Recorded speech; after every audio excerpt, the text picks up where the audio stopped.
We're going to talk about why self-compassion is crucial to promoting your well-being, examples of what it looks like when you're not being compassionate to yourself versus when you are, and how to do it. So let's get into it. Why does she have sunglasses on, you ask? Well, I had the audacity to put on some makeup 3 days ago, and as a result of that, some got lodged under my eyeball. And now my eye is just this inflamed mess. And I waited all weekend for the swelling to go down and for the pain to stop. It has not, so I'm going to have to figure out how to see a doctor soon. That is a tomorrow problem. Tonight's problem is dealing with self-compassion because some of y'all are really mean to yourself. Usually on this channel, you get my Libra rising with a touch of my Aries sun, but today you're getting all of my Scorpio moon with a touch of my Libra rising to referee, okay? I'm feeling a little sassy today. I have my horse blanket here. I wouldn't say I was a horse girl. I was horse girl adjacent. I rode horses, but I wasn't obsessed with them. It was like my sport. But I did create a horse girl. I'm so sorry, Amanda. I think you turned out okay. And if you're new here and you're like, what is she talking about? What is happening? My name is Charlotte. I am not a therapist of any kind. I'm just a Scorpio moon who's trying to hold it together. My eye hurts. No, but seriously, I'm in a funny mood today. But on this channel, I talk about just self-improvement, just generally, mindset, tools to do better in life. I'm gonna hopefully eventually talk about some money stuff, but we're that's a work in progress for reasons I cannot get into right now. And today we're talking about mindset. We're talking about emotional skill sets because I truly believe that getting your mind right and getting your emotions right and doing the shadow work and the inner work is how you get to where you're gonna go. That's how I'm doing it. So come on along for the ride. Let's talk about why. Why do we need to be self-compassionate? First, it builds resilience. Setbacks are inevitable. You're going to fail. When you practice self-compassion, you're better equipped at handling that failure because you see mistakes as part of a learning process and not as a reflection of your actual self-worth. Instead of falling into the cycle of blame, you see, okay, we can do this again. We can try again. Self-compassion is also really important for reducing your fear of failure because creating a sense of emotional safety for yourself is crucial to allowing yourself to step outside of your comfort zone. And when you step outside of your comfort zone and try new things, that's when the magic happens. That's when all of this growth starts to show up. Self-compassion encourages healthy motivation because when you use self-criticism to push you forward, you're just going to speedrun burnout and it's going to lead to performance decline. When you use compassion to fuel yourself, it's going to treat yourself more gently and gently push yourself forward. And that is less likely to lead to burnout. Self-compassion encourages reflection, which is what you need in order to grow. When you're compassionate with yourself, it makes you more receptive to feedback. It makes you open to criticism. It makes you open to self-reflecting. And that is going to allow you to analyze where you need to change things and how you need to move forward. That's not been working in the past. When we are overly critical with ourselves, we may avoid looking at what we're doing wrong because that means that it's going to lead us to berating ourselves, or we may end up rationalizing our shortcomings. When you use self-compassion as the tool to move you forward, you can acknowledge your shortcomings instead of avoiding them, and then you can address them without any judgment and use that as an opportunity for growth. It's the fixed versus growth mindset. When you have self-compassion, it fosters a growth mindset. And finally, like I said in the beginning, it promotes emotional well-being. Self-compassion helps you regulate your emotions better.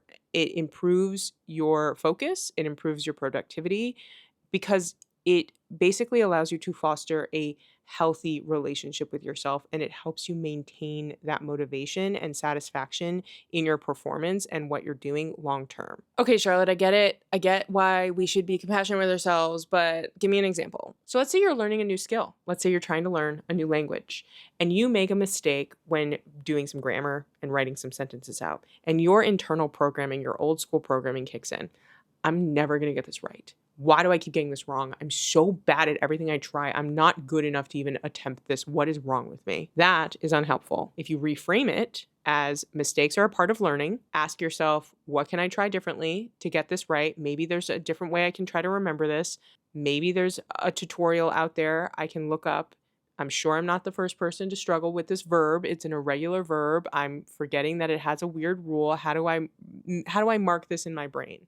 These are reframes because berating yourself is not going to help you remember the verb. It's going to upset you and frustrate you and lead you to taking longer to actually learning the thing. So let's break it down. What are the steps to actually showing yourself self-compassion. First, this idea of embracing common humanity instead of isolating yourself as a problem. Suffering and imperfection are part of a shared human experience. You're not the only person to struggle like this. That was in the example. Asking yourself, okay, maybe other people have figured out a solution to the problem I'm having. Let me go find that out. You are not a uniquely horrible or flawed person, I promise. And I think a lot of people have a bias because we're so deeply aware of our own thoughts and feelings and flaws that we aren't aware of when we're looking at other people, right? Like we know all of our thoughts.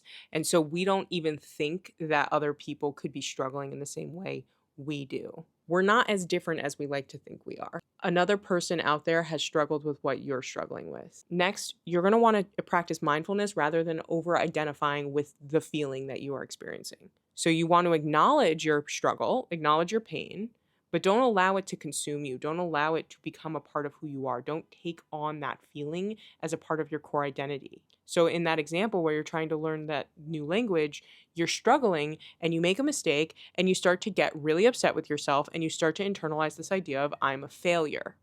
And if you were to ask yourself, why do you feel that way? You might go on to say, I'm not getting this and I should have gotten it by now. What is wrong with me? Why can't I do anything right? So what is underneath that sentiment? It's a deep-seated sense of disappointment. You're disappointed in your performance. And as a result of that, you said, I'm a disappointment, I'm a failure. What mindfulness would look like is removing yourself from that emotion and that experience. So saying, instead of I'm a failure, you're saying, I'm feeling disappointed right now. It's making me frustrated. I'm feeling frustrated. Maybe I should work on something else for a little bit and come back to this. Instead of looking at yourself as a problem, you're looking at the situation as a temporary emotional disturbance, right? It's a fleeting feeling.